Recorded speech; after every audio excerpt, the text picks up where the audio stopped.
अरे ऐसन सोनारवा अरे बनवलास नथुनिया अरे पहिरत दुनिया लो बाइले राम अरे दुलहीन तनिक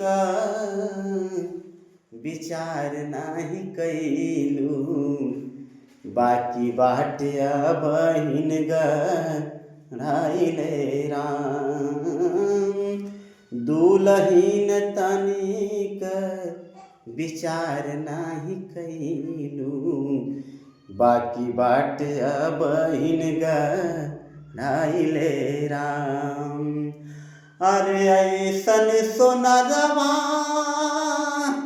अरे बनवलास नथुनिया पहिरत दुनिया लो भाईले राम अरे दुलहीन तनिक विचार नाही कैलू बाकी बाट बहिन गराइले राम दुलहीन तनिक विचार नाही कैलू बाकी बाट बहिन गराइले राम।